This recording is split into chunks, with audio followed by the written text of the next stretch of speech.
Hey all, welcome back to the Fire and Water Cooking Podcast. I'm Darren, I'm your host. Today I've got another great guest. I have Mr. Jame Peisker. He is a co-founder of Porter Road Online Meat Providers and also Porter Road Butcher Shop in Nashville, Tennessee. Porter Road's one of the best online meat providers out there. I'll be right back with James. Smoking, grilling, getting hot and hotter. Sous vide and chilling from fire and water.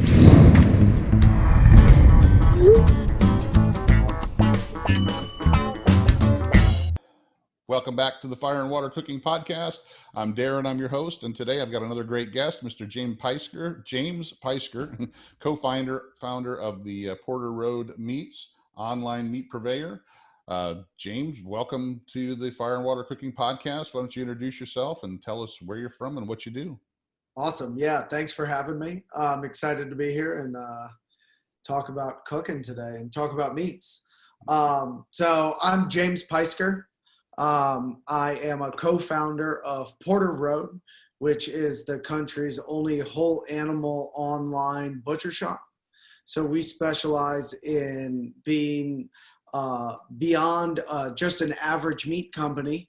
We actually digitized the whole experience of going to your old school butcher shop, working with your butchers, and getting the best meat that you can in the entire country. So we have developed over the last decade, my business partner, Chris Carter, and I, we started as a farmer's market booth 10 years ago and saved our pennies and worked our way up. And now we have a small brick and mortar butcher shop in Nashville, Tennessee, a wholesale company, and the online website, porterroad.com, which delivers life-changing meat directly to your front door.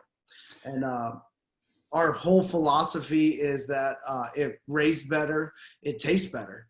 And that starts with the farmer. And I work directly with our farmers. I have a great relationship. I talk to them usually daily. We have developed the way that our animals are raised, what they're fed in a very unique, special way. And, everything starts out on the field. So we make sure everything's 100% pasture raised with no antibiotics or no added hormones at all, that they're fed a really nutritious diet that's closer to its natural diet. We do grain feed them. It's not 100% grass fed because we feel like that flavor and that marbling is necessary. And we want to change the world with our meat, and we want to change the way that the meat industry works. And you have to do that with flavor. So okay. Let's back up a little bit, and we'll get into some of this stuff down the road, but I want to back up. You said you've been doing this with your partner for 10 years. Now, what did you do before you got interested in butchering? Way back. So yeah. I've been working in the restaurant industry since I was 14 years old. I started as a host and busboy when I was 14 at a diner across the street from my house in St. Louis. And since then, I just kind of fell in love with food and cooking and the whole restaurant industry as a whole. And by the time I was 16, I was cooking. Now, I can appreciate that because I started the same exact way. I mean, I think I started when I was 12 or 13, working part-time for a local restaurant, cleaning up, on the weekends for the lady that owned the restaurant. And then when I moved to Florida, I started out as a dishwasher, worked my way up, to a cook. I think I was cooking when I was like 17 as well. And I was in the restaurant business for probably the first 10 years of my, working career until I figured out I didn't want to work in restaurants. It wasn't a good career to work in if you wanted to have a real life and make, money that you could support a family on. So I got into banking, but I spent a good 10 years, like you. I started, at the bottom and got into cooking, and it really, watching my mom cook, and helping my mom in the kitchen, got my love for food. So that's kind of what sold me on it as well. So I can definitely appreciate that. So yeah, it develops a solid base for people, which, I feel like a lot of people don't get nowadays when they go into the culinary world or into the industry. And I think it's with a solid base like that, like people like you and me, we find our passion, we find our love, and we stick to it, you know? But then, I talk to others that after a while, when you're in the restaurant business, you can kill your love of cooking and food if work, the many hours, and, you go to work for a bad chain or something where you're, not able to make money to live on, and you're working, doing things that you don't want to do. But it's still, I never had that happen to me. I just figured out early on it wasn't something I could, raise a family on. I had to work 2 jobs, to support it. So from the restaurant industry, how did you jump over to the butchery? So I ended up moving back to St. Louis after I went to the Culinary Institute of America in Hyde Park, New York. And I got a job and worked for a man named Gerard Kraft.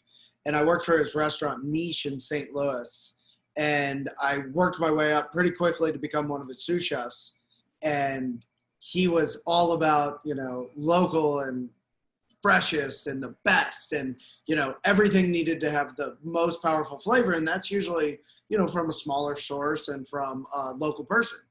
And we started getting pigs in and started butchering them. And, none of us were really skilled or experienced with that process, but you can get such a far superior product that way. That is until Porter Road came around.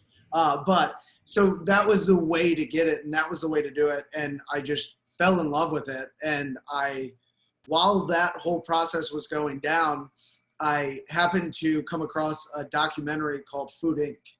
And I watched Food Inc. and it kind of led me down a rabbit hole. It introduced me to Michael Pollan and Joel Salatin, and kind of a whole different idea of thinking that wasn't just food focused and flavor focused. It was, but from a completely different angle.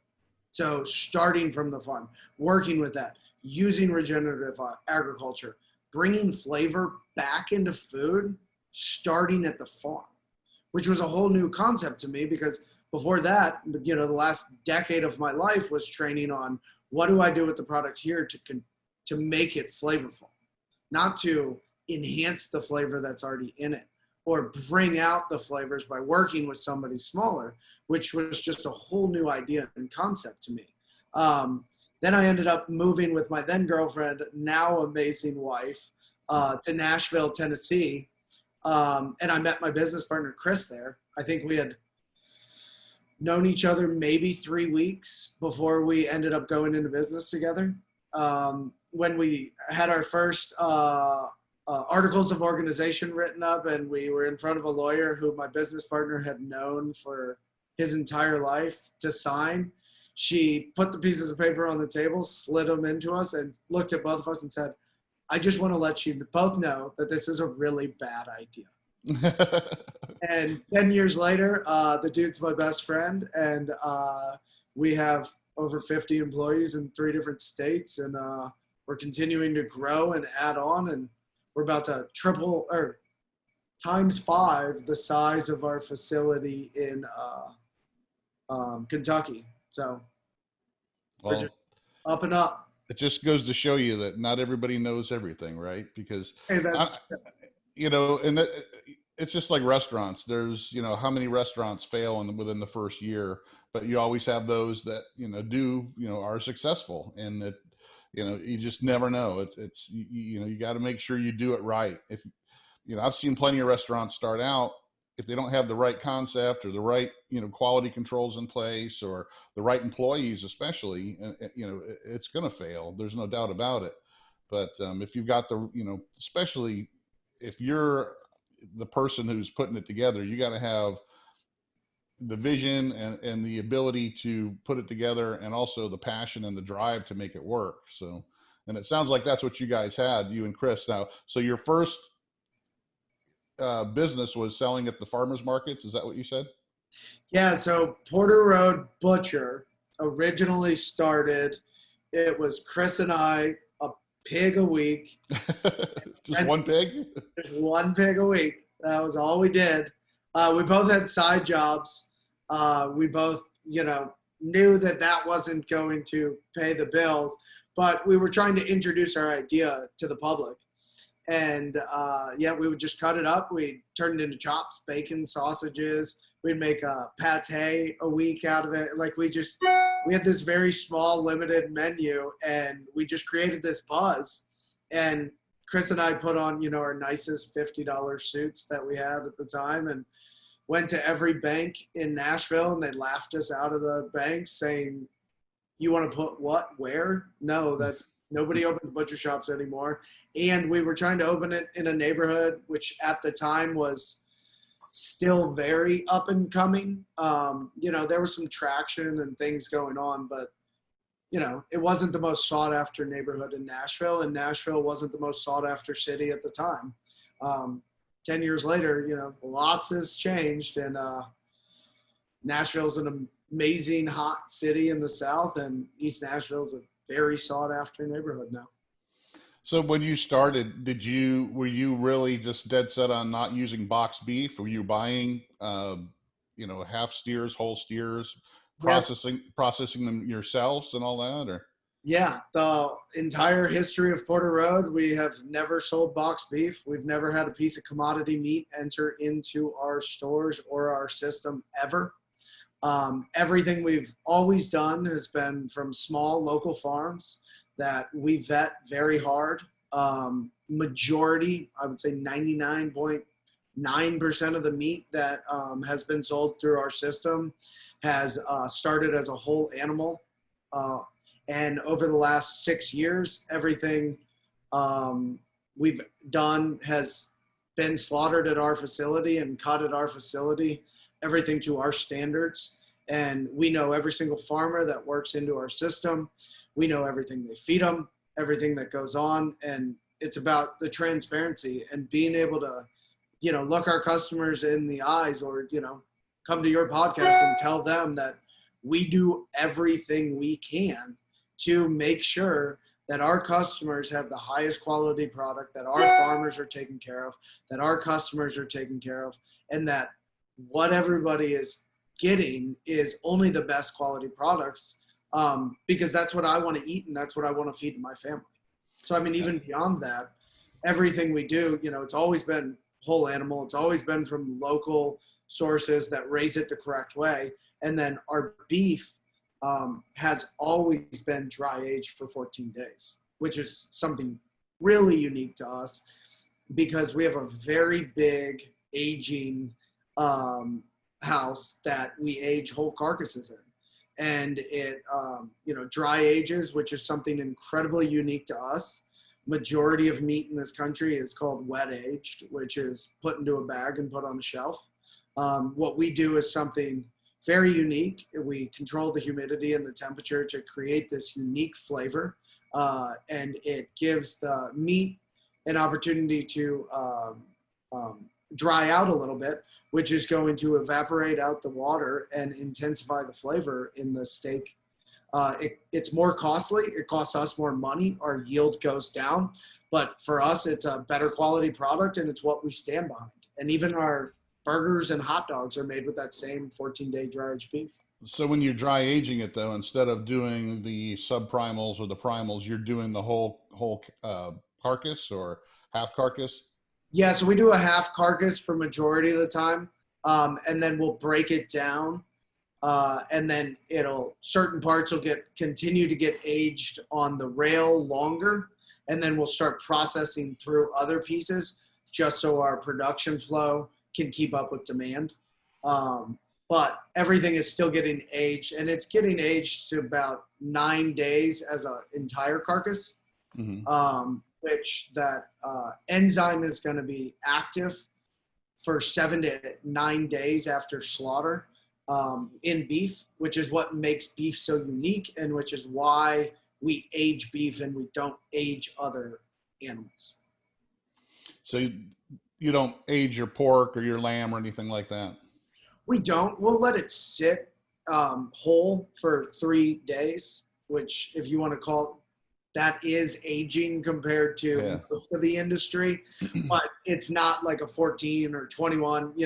We take our beef pretty far sometimes when we have the opportunity to. We love like 90 days, 45 days. But with the new world we live in and the high demand for online meat. We just haven't had the opportunity to play around with anything at this point, just because we're trying to make sure that the people that do want stuff are taken care of, and the people that don't want to have to go to the grocery store for meat, they're taken care of as well. So you don't necessarily raise the cows yourselves. You have local farmers that you do business with, and you put your, what your demands are, how you want them to be raised and all that. But you do slaughter, you have your own slaughterhouse and own processing plant, correct? Yeah, so we do slaughter. We have a slaughter partner that we work with as well, which is our friends down the road, which will help alleviate some of our pressure. But we do all of our cutting ourselves, packing ourselves, and then shipping ourselves. We are expanding. We're moving down the road in the same town we're in Kentucky. And like I said, that building's going to be 5 times the size of what we have now. So we're actually going to be able to continue to bring stuff back in-house that we had to outsource to help alleviate pain. And then, growing and continuing to help out other partners that we have. Just like our farmer partners, they might not actually be a Porter Road employee or on the paycheck, but they're a part of our system. And our main farmer, who is kind of our curator of the whole thing, he always says that we're in business together. Whether the farm and the Porter Road are together as one, we're in it together, because we pay a premium to our farmer to get it raised to a very specific way, which means that both of us have this crazy investment into it. And, he puts his trust into us, because you have a cattle on the pasture for 2 years, and he has a bunch of money and a bunch of time invested into that, hoping that Porter Road's going to continue to grow and expand, and people are going to continue to want to help us change the way that animals are raised, because the alternative to it is a pretty horrendous thing. And the meat system needs to change, and some people think it is to everybody not eat meat. We don't think that is the method. It's not going to work. It's not a reality. And you need animals to regenerate the land. If you start getting rid of all the farm animals, you're not going to have a good system in place. It's going to be the only way we're going to be able to fertilize the ground is with synthetic fertilizers, which we all know the harm of adding too much of that into the system. For a nice, healthy, natural system, you need farm animals, and you need them raised out in the pasture, and you need to harvest them and eat them. And it's a win-win system. And we just want to be a part of it and make it a bigger part of the meat industry, rather than less than 1% of the meat we eat in this country raised correctly. So when you started out, you started out with the 1 pig a week, and it started to catch on, and you finally got some bankers to do their purse strings and invest in you, and then you had some other partners go, okay, I think these guys got something going on here. How hard was it for you to start working or getting some of these farmers to partner up with you? Was it fairly easy? Was it fairly hard? Did it's been a mix. I mean, it's been over the past decade, it's been good, bad, ugly. There's been some bad breakups. There's been some good separations. I mean, we've had to stop working with somebody instantly. Not to get too graphic, but my business partner was walking through the kill floor one day and saw, the pig hanging on the rail, and it was super clean. Had really clean feet. And my business partner came and got me, and he said, look at that pig. And I was like, what? And he goes, look at how clean it is. And I was like, oh my gosh. Because pigs raised the right way and outside are dirty. They're muddy. Yeah. They need to be washed off. And in their hooves, there's going to be rocks. There's going to be mud. There's going to be things, because they live outside. And that's what they're designed to do. So we ended up getting on the phone with that farmer, said, I'll be at your farm in 30 minutes. I'd like to see you there. We got there. There was not nearly as many animals that needed to be there as we were buying weekly. And at that moment, we quit working with them instantly. And, that dedication, we didn't have pigs for a week and a half while we were scrambling, trying to find somebody and go somewhere. And, it took us a good month to get back to where we needed to be. But the dedication to the quality and the dedication to making sure that everything is right is a very hard and difficult path. But once you find the people and you can develop that trust, because again, our farmers have millions of dollars of living, breathing animals on their farms at a time. Sure. And they have to trust that I'm going to pay the premium that I told them I was with a handshake. And so far, 10 years into it, I've never not told the truth to people when it comes to, well, ever. I'm a very honest person, but we develop these relationships, and it's about trust, and it's about, we have to have the same mission and goal. And that's about taking care of the animals, taking care of the environment, and taking care of our customers.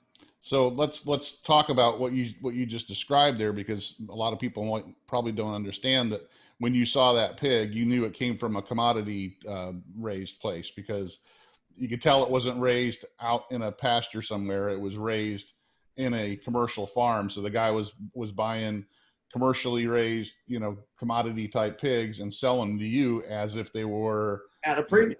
Yes. Yeah. The hog market was really low at that specific time. They were super cheap. It's enticing.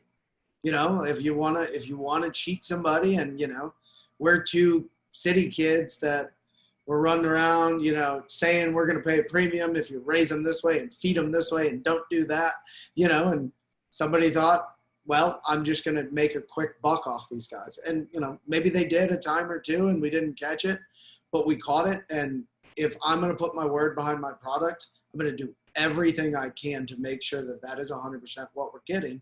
And again, I eat it. I feed it to my family. I have 100% belief that this meat is better for me, better for the environment, better for my consumer. So why would I want anything but the best in that system?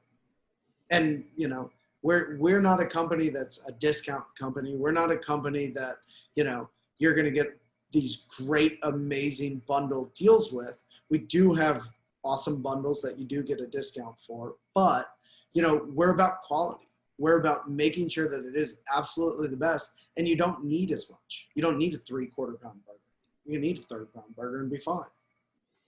So let's talk about once you started so you have a brick and mortar butcher shop. So was that the first, moving from the farmer's market to the butcher shop was your, next step? Yep. And how long before you had the butcher shop, the brick and mortar butcher shop, did you guys say, well, we should start working on an online presence? So online was a little farther down the line. So we went from the farmer's market to the butcher shop, and we were at the butcher shop for a few years. And then we ended up searching for a slaughterhouse. So that was our next move, was the processing facility. We noticed that there were some inconsistencies. There were some bruising in the wrong ways. So it was something that wasn't in Chris and I's control that could affect the hard work of these farmers that we developed these relationships with. So it's kind of the missing link. And it's not a pretty thing. It's not what people want to hear or talk about, but it is a very important step in the process. And there's a lot of really wrong ways to do it, and that's the majority of the way it's done. So Chris and I, being that we're just crazy enough to always be like, we can solve that problem. We saw the problem, and we tried a couple different places and kept on seeing the same results. We weren't feeling satisfied. So we said, you know what, we're going to go out and do it. And we somehow convinced some banks to loan us the money, and we ended up going out and purchasing a processing facility in Kentucky, and started developing even more relationships with people and developing an amazing crew. We started with a very, very, very small, rough crew, and we now have an amazing group of people that work at our facility. 2 of them are still from the original staff, and one of the people from the original staff now helps run the place. So it's been... Did you ever think of, once you started, putting that processing facility together, that you would wholesale out to some other butchers or other retailers like that? Or did you say we're going to keep all this ourselves? We originally did just about anything to pay the bills because we had Right. a very large bank payment that we had to do. So we actually used to do custom processing. So, Farmer Dave down the road can bring his Right. beef to us. We'll cut it up for him. And then we also did it for a lot of Nashville people that sold at the farmers markets. So they knew us from being Porter Road. We would sell their products through our butcher shop, but they would also sell at the farmers market. So we started to develop a lot of great relationships with people that we had known for a while and started giving them a lot more value added items to be able to go sell at the farmers market and kind of help our farming community around us. And then once that started happening, then people started reaching out to us and be like, hey, can we get this? So that's when we started our wholesale company and started developing some great relationships. We've had one guy who had a food truck and now has a food truck and a restaurant that has been with us all the way since the butcher shop. And he's been working with us, Hoss Loaded Burger, great, delicious burger. But yeah, so all of that kind of just kept on snowballing. So we started running the wholesale program.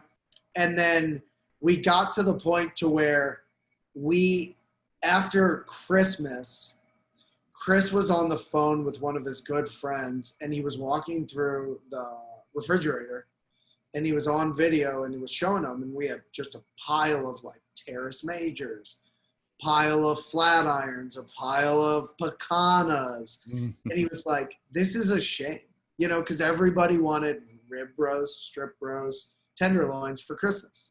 So we ended up with, we're still going to harvest them. We're not going to harvest these great steaks. Right. And Chris was just sitting there and he was like, this is a shame. We need to do something about this. And the light bulb went off and it was like, let's go online. Let's try to become the Omaha Steaks for the year 2017, whenever we started it. Yeah, I'm sure all that crams in there. It does. That's why, I just jumped over it, and you were like, "Wait a minute, you missed 5 steps in between what happened in Porter Road." But, yeah, I mean, it all seems like yesterday, and it all gets crammed in. And, luckily, we have such an amazing group of people that most of them have been with us for 4, 5, 6, 7 years. So that's why it really seems like yesterday, because I'm like, you were there. They were like, yeah, no, I've worked here for 6 years. I'm like, oh man. But yeah, so that moment that after Christmas, we have all these amazing butcher cuts, that led Chris to be like, we need to do something. We need to go online. And that was when we kind of met our third founding member, as we call him, Ryan McIntyre. And he came in and he's the complete yang to our yin, and he is digital savvy. He understands that world, and with our heads put together, I feel like we created a pretty amazing website that gives people that butcher shop experience, that gives them that gathering place, that gives you recipes. If you click on a cut, say you click on a ribeye for beef or something like that, or a Sierra steak. What is a Sierra steak? We click on that. It gives you a little blurb about it. It kind of gets you excited. And if you keep on scrolling down, it tells you where it's from on the beef, where specifically it is. And then we created these cool tags of how to cook it. What's the best way? What do we think? And then if you keep on going down, you can find out even more about our process and what we do. And that's what the butcher shop has always been. And it's always been about what we don't know shouldn't embarrass us. What we don't know should excite us and try to get us to try different things. And what we always used to do at the butcher shop is, everyone used to start to talk over each other. This is my favorite way to do that. Oh, I like to cook it just a little bit more, char it in this way, or add this to it. And, there's no wrong way to do it. There are better ways and worse ways, but, having the excitement and cooking and doing it is what it's all about, and learning and growing and having that community. And that's what Porter Road's all about, Yeah. And so there's nothing, constant except change in this world. So how have you guys, when you first started the website and you just, I guess, threw some stakes up there and said, let's see how this goes. We got all this access picanhas and, terrace majors and flat irons. And so when you first started it, how has the process changed on the website, going forward? Because it looks like you now have lamb, you have chicken, you have sausage, you have a combination of stuff, but you still, like I'm showing here on the website, you still have stuff will be restocking regularly. You run out of stuff, Yeah. because you're limited on what you have that's in, from the farm, correct? So Yeah, so we have what's limited from the farm, and what's limited from our four walls. Like I said, we're expanding, we're growing, we're trying to keep up with demand. And what's really unique and cool about us too is we're a completely vertically integrated system. So, there's times where you're chatting with our customer service on the chat bot on your interface, and they'll be slacking me a question, and the owner and founder of the company will actually be indirectly responding to people's questions online. So what we do, which is really cool and unique, is we cut every single day.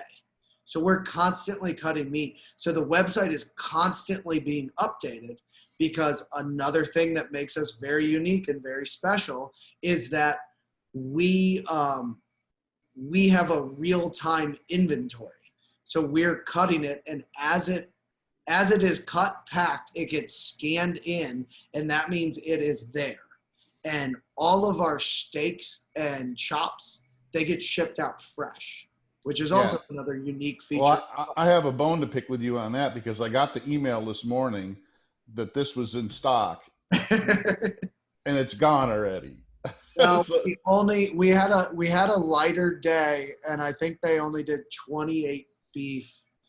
So that means you only get 56 tri-tips that day. And you're gone already. And because I got the email this morning, tri-tips are back in stock, and I looked now and they're gone. So I didn't have a chance to order one. we learned from our feedback. So our feedback's not there just to give you a place to complain to us. We actually take it to heart. We have meetings every single week. We really take all of that information that's coming back to us and then try to fix those processes. So like even our email list, you got one of those emails because you got shortlisted, because you've been on there so long. So we actually won't even send it to the entire group that signed up for it. We'll send it to a group. And also, like on this one, I actually, you can sign up for the wait list for that particular product. So if I'm waiting for tri-tip, I can just go right into the tri-tip like I am right here and just hit join the wait list, put my email in, and then as soon as you get them, like this morning, I'm sure I could have ordered 5 of them this morning if I got in there in time. But me, like an idiot, said I'll wait till after I talk to James later, and maybe I'll order a couple, and now they're gone. So, but yeah, that's the good thing about the website is that since you're running on it's fresh meat. It's not sitting in a freezer somewhere that was processed a month ago, and you're just selling off of that. Bringing in all these, commodity raised cows. I mean, you're literally selling stuff that is just processed, a couple, or able to cut up and sell. I'm sure it's aged and stuff, but once, it's gone until the next round comes around. Yeah. Until we're cutting the next day so that's why those wait lists, and I appreciate you pointing that out. Those wait lists are incredible because they're product specific. So if you're joining the wait list on a specific product, once it gets restocked, that's when it's going to shoot you that email. So it's not just going to be a generic email. And like I said, we try to be very, aware of our customers and try to create a good shopping experience because, pork tenderloin, for perfect example, there's 2 per pig. If we process 60 pigs that day, you're going to get 120 pork tenderloins. That's not that many in the scheme of it.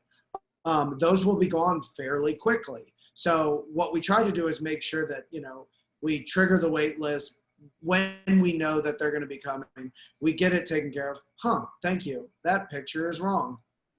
That's not where it comes from. Nope, I'm making a note right now.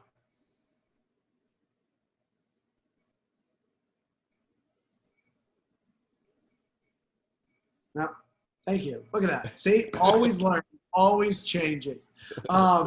So with that, like we keep on trying to add new features, keep on trying to get people, make it easier and make it less overwhelming to try to cook things, because people who have never tried to cook a pork butt, sometimes they feel intimidated by something like that.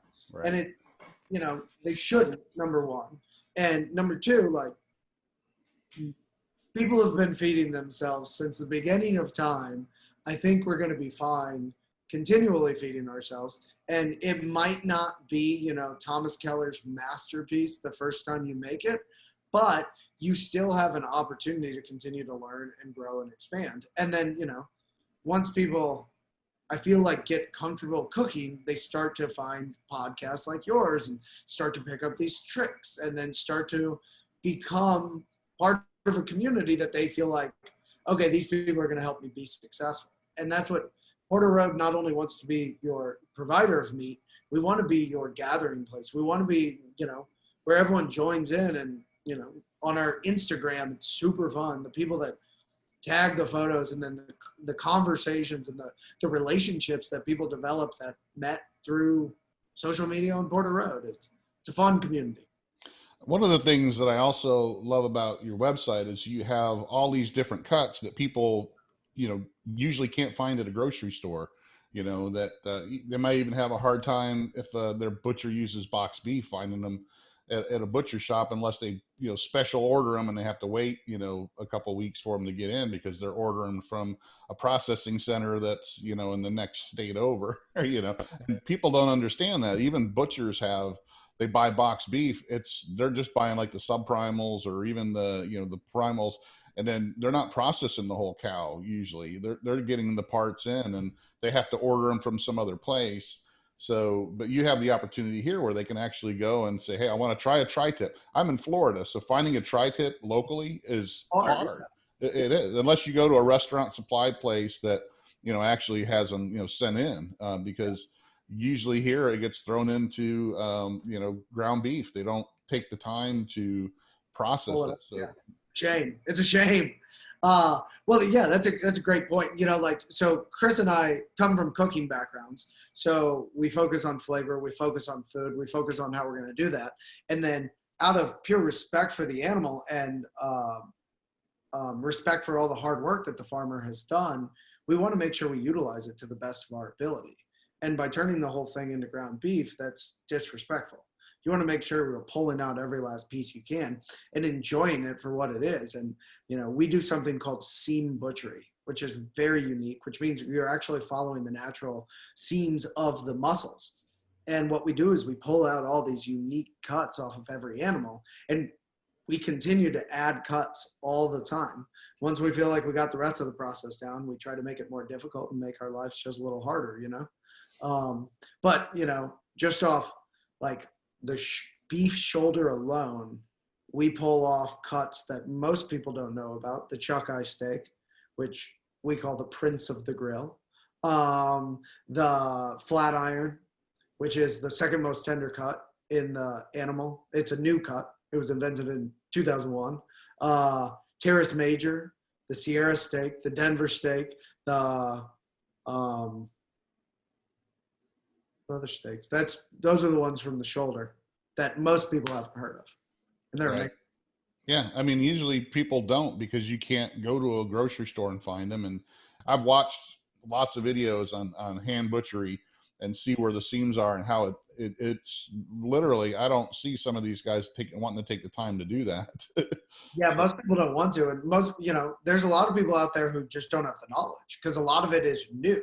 So even if you're one of those old school butchers that have just a depth of knowledge and all of this experience, some of these cuts are new. Like I said, the flat iron was invented in 2001. The Denver steaks from 2009.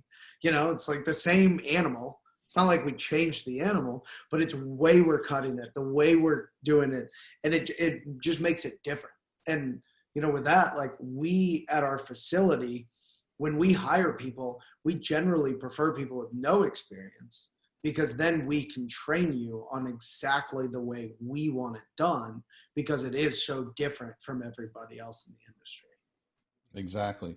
Yeah, and I think that's one of the things, like I said, I like about your website is that if I'm looking for a tri-tip, I know, for me to try to go out to shop from store to store around here, I'll be driving myself crazy trying to find one. It literally, I know I can go to the restaurant supply place that's 25 miles away, and maybe they'll have some in stock, and maybe they'll sell me some retail if I go there between the hours of 1 to 3. It's literally, that's what I got to do to find a tri-tip around here.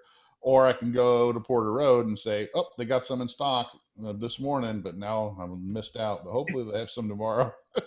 But I can get it. When they pop up, I can order it and it'll be in my door in 2 or 3 days. So yeah, and fresh. You don't have to thaw it out. Yeah, I mean our big challenge right now, we've been growing, we've been going to plan, and then the world changed, as we all know, and demand increased faster than we were expecting, and we never want to do anything to decrease the quality of our product.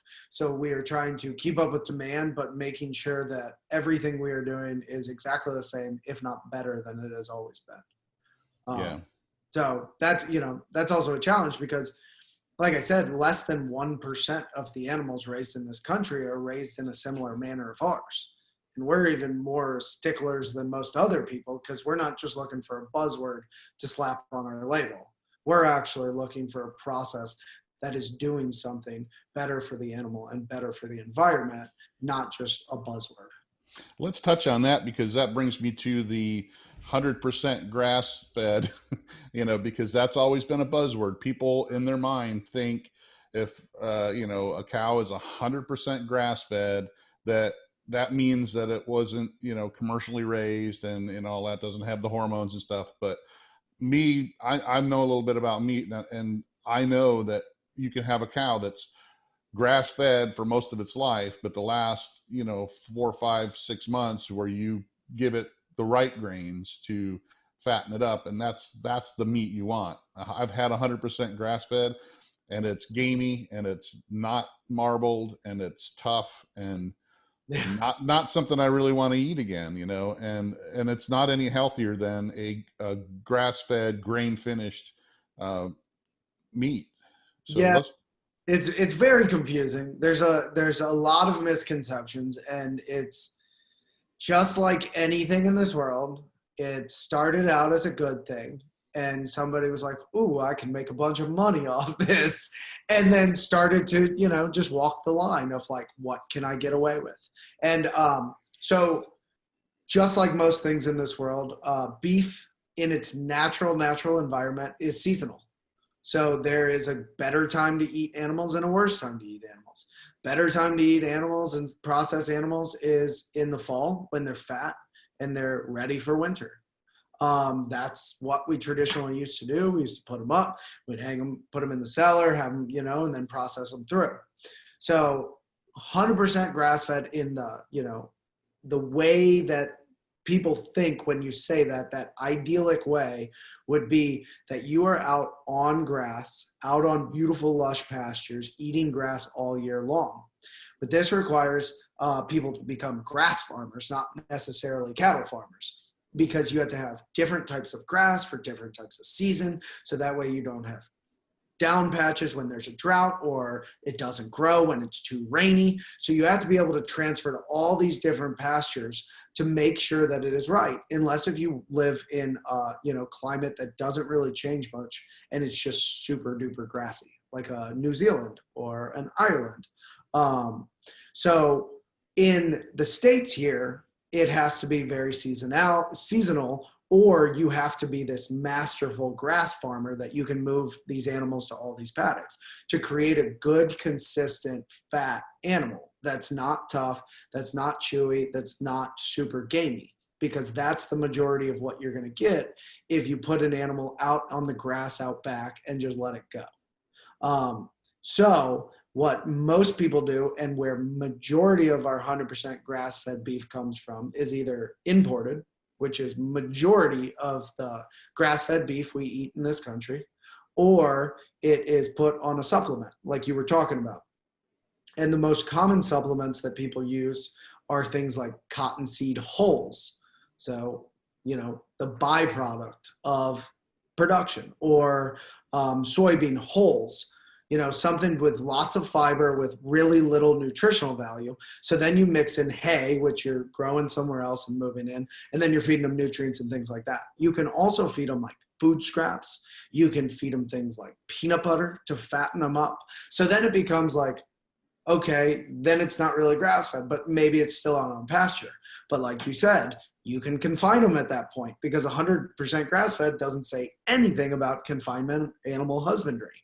So you can feed them this mixture, feed them the hay, feed them the hulls and the fatteners and the minerals, and then call it 100% grass-fed, which it still is. So that's where majority of it comes from, or it has that little bit of gamey flavor unless if it's harvested at the peak of its season.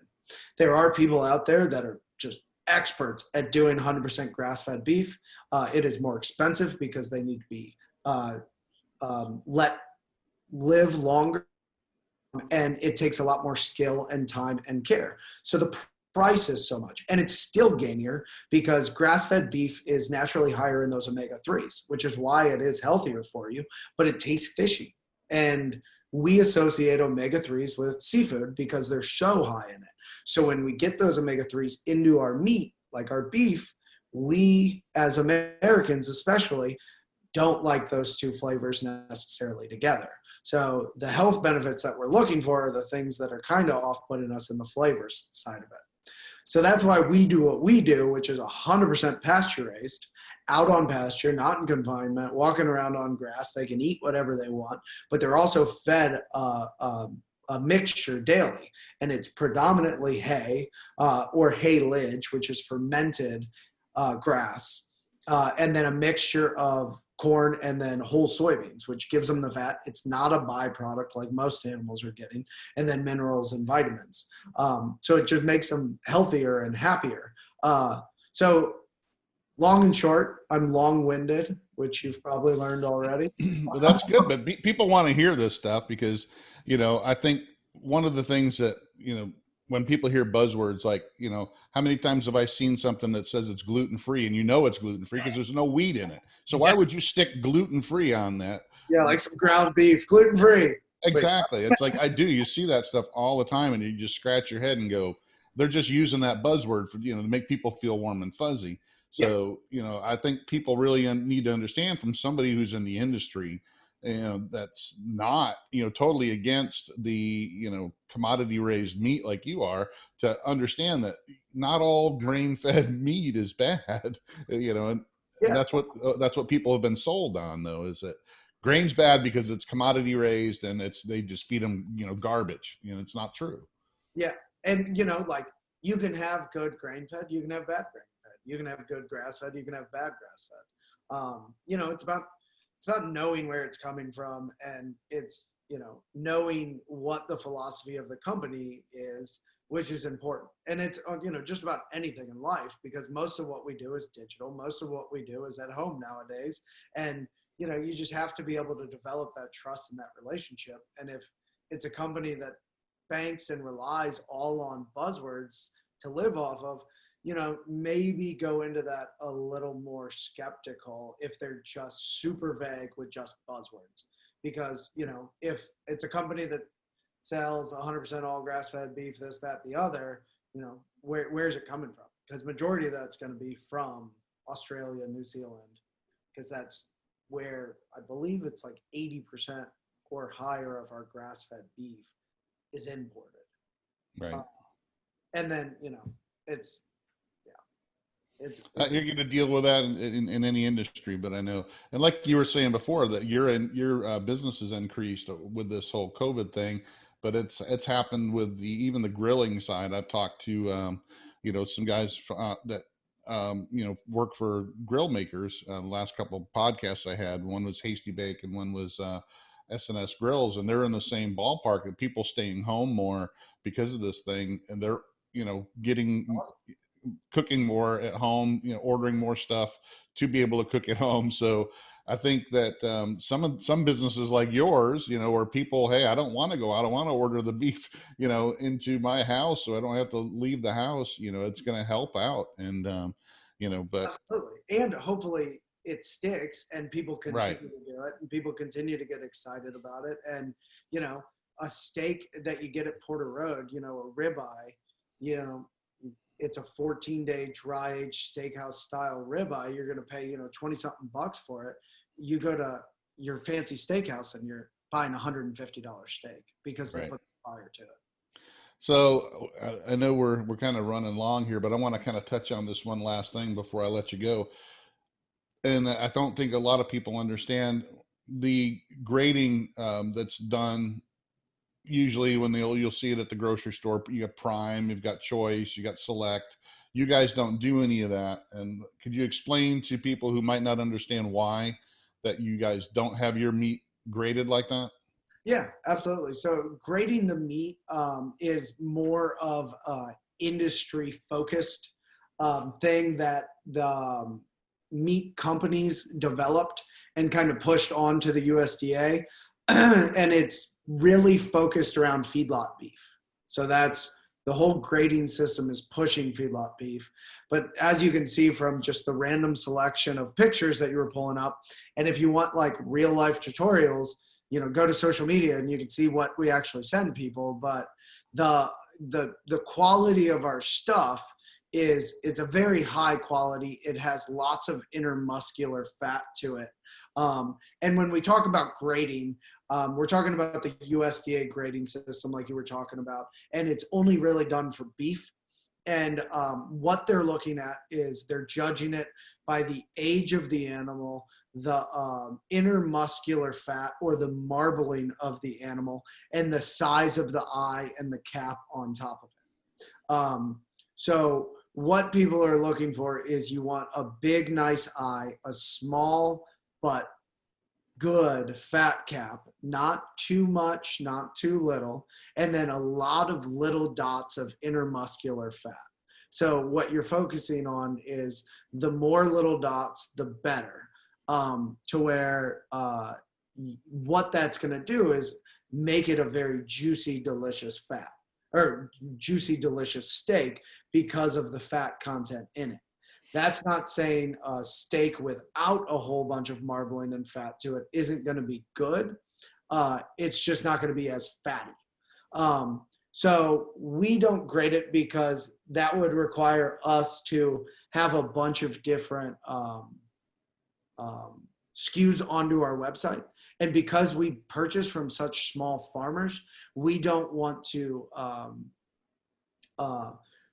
put any burden onto the farmers. So the grading system ultimately just punishes farmers for some things that naturally happen within the genetics or naturally happen within the animal.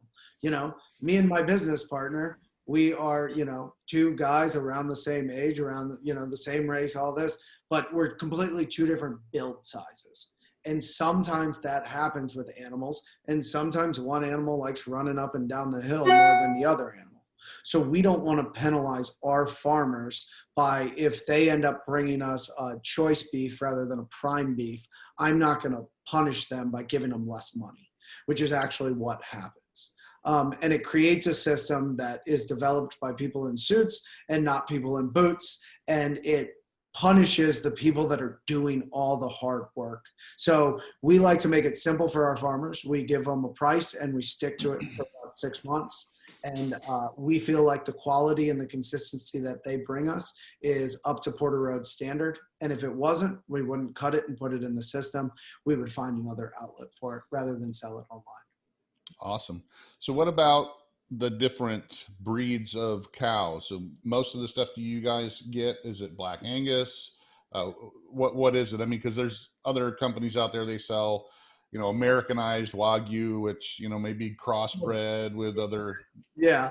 Buzzwords, like you were saying, all of it's branded, just like Black Angus, all that, it's a breed. Angus is a very delicious breed. What we do is predominantly a brown Angus. Our farmer that is the one that kind of pushes the entire system thinks that black cows in Kentucky heat get too hot. So he prefers the brown ones. And, it's just like those little things that make every step of our system. Like the fact that the first time he told me that, I was like, man, I love you. That's awesome. Like you're worried about, your bees out on pasture and like making sure that they don't get too hot.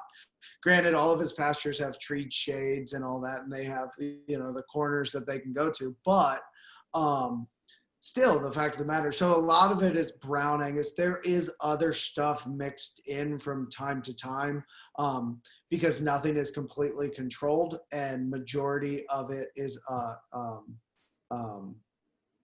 naturally done. So we're not artificially inseminating animals to create something specific. We try to keep it as natural as possible, and every once in a while there is, some kind of something in the breed.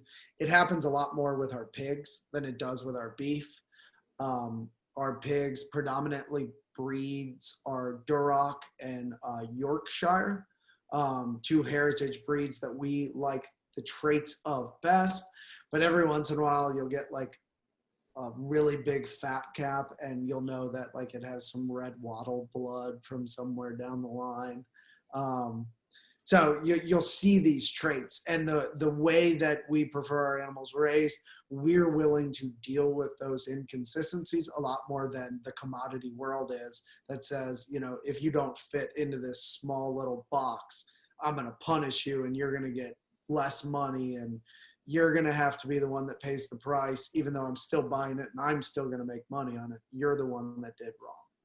And, Yeah, I kind of agree with you on the buzzword, because I see stuff, Walmart's got, Wagyu beef now, and it's, maybe has 10%, the guy, the cow, his father's uncle, was a Wagyu, so they can literally, it's Wagyu. And you look at it and go, oh boy, a $5 Wagyu steak, really? How did that happen?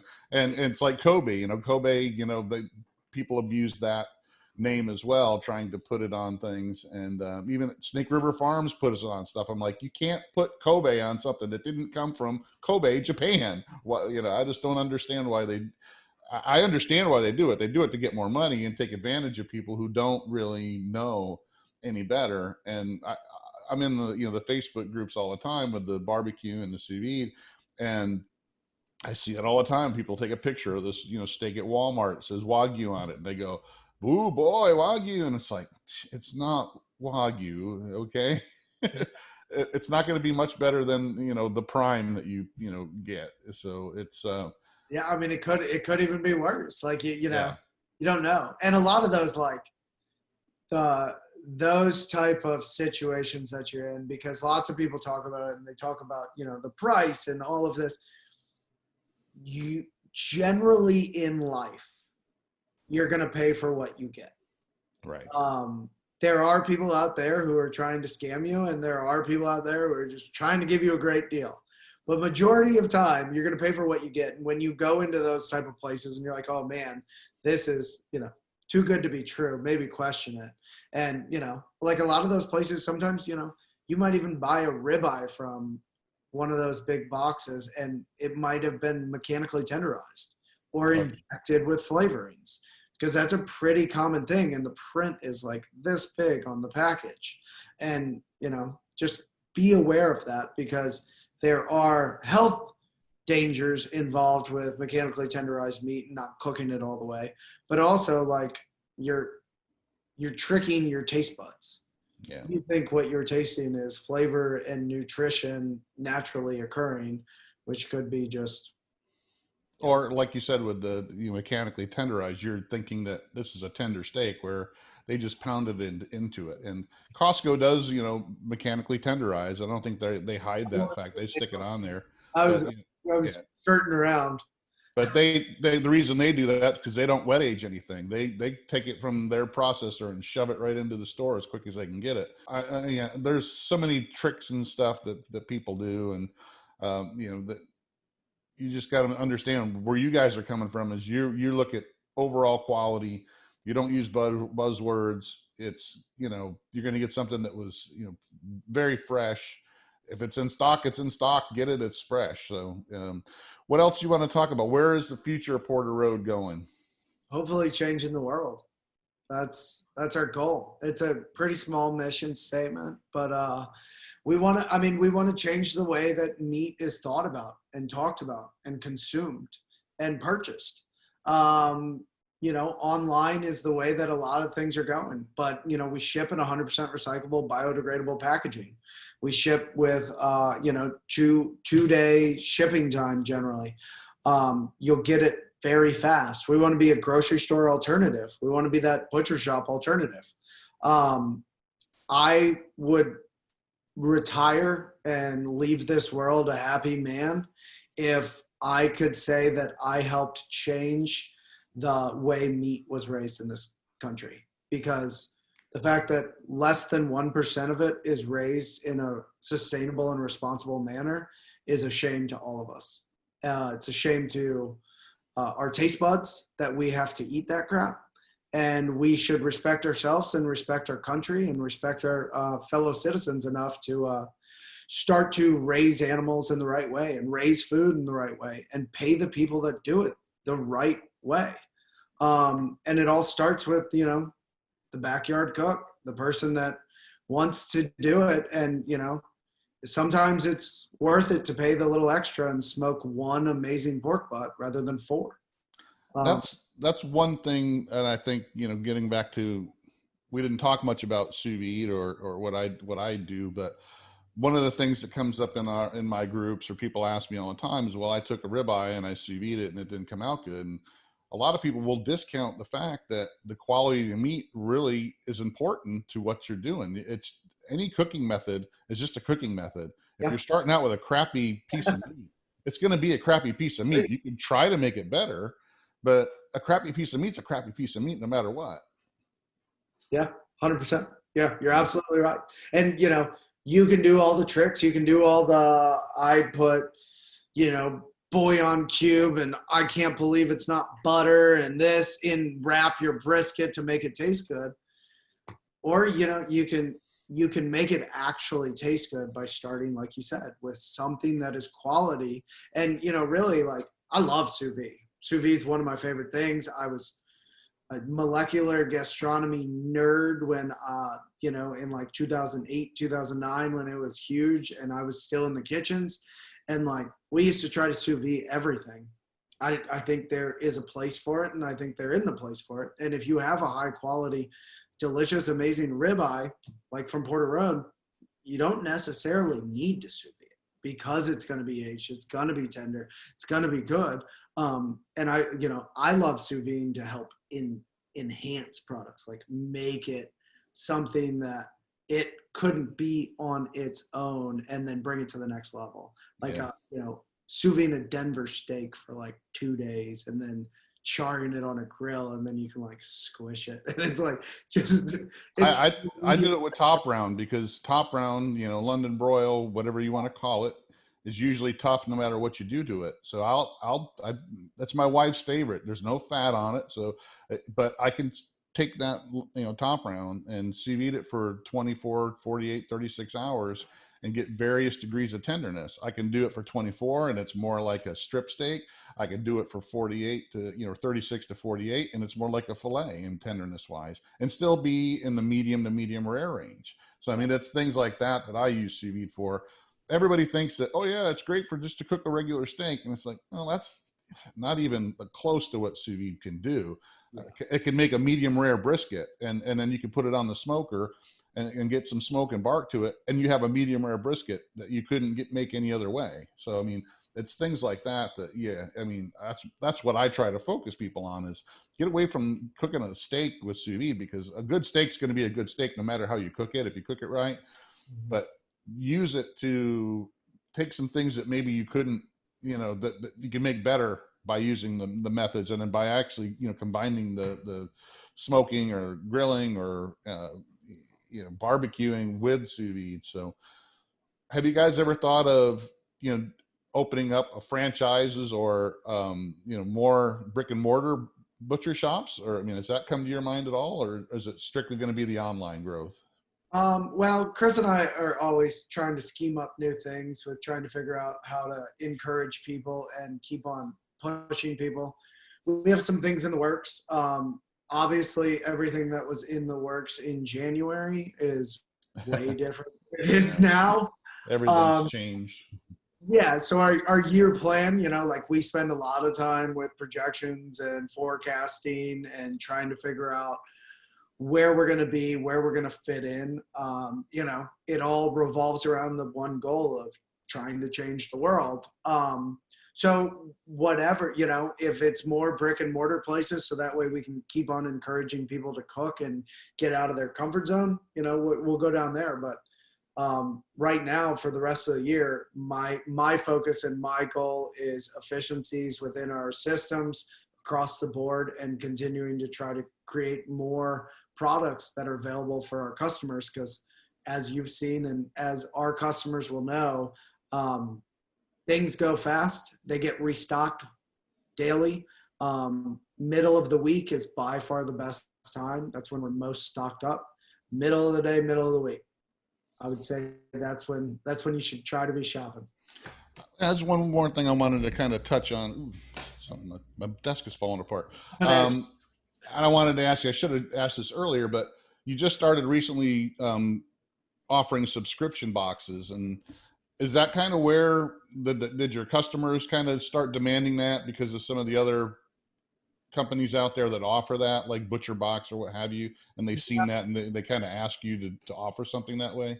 So we're unique because of our vertical integration and what we do, that we are an a la carte company, which makes us, again, very unique and different from everybody else, who the other guys are built on subscription.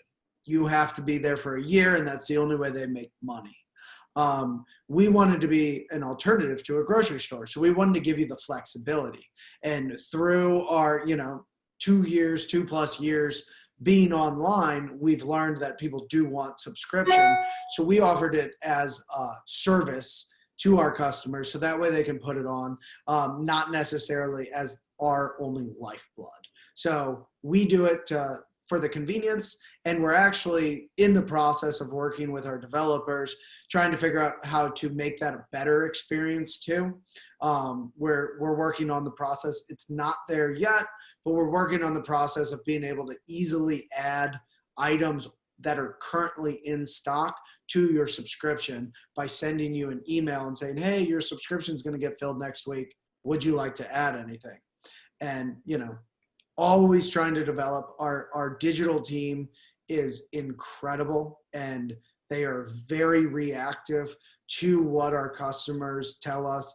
They're very reactive to make sure. And then, just like our emails are very specific towards what you're doing, towards what you're buying. We try to create that process like at the butcher shop, where we used to, take your chuck roast and then write a recipe on the butcher paper and then say, here you go, enjoy.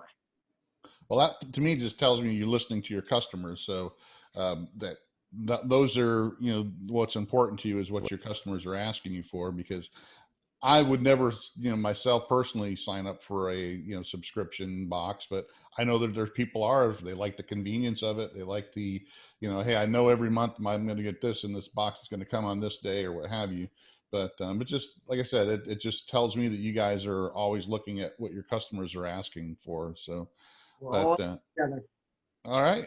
Well, I want to thank Jame Peisker for the co-founder of the Porter Road online meat purveyor. And thanks again for being on. Is there anything else you want to touch on before we hang this up? We've been on a good hour, so I just I don't want to keep you all day. I could talk about meat all day long. So. Me too, man. No, I love it. Hopefully some of your listeners and followers come check us out at porterroad.com. We appreciate all the help in trying to change the world, and your taste buds will thank you. I'll have all the links below. They can go directly to your website and check out everything that you have to offer. And thanks again for being on, and I'll see you again on the next Fire and Water Cooking Podcast. Well, I want to thank Jame Peisker again for being on a Porter Road. Make sure you check out the link to their website below. Also, make sure you follow the Fire and Water Cooking Facebook page, group, Instagram, and you can also find this podcast on our YouTube channel and also on our Facebook page. I'll see you again on the next Fire and Water Cooking Podcast.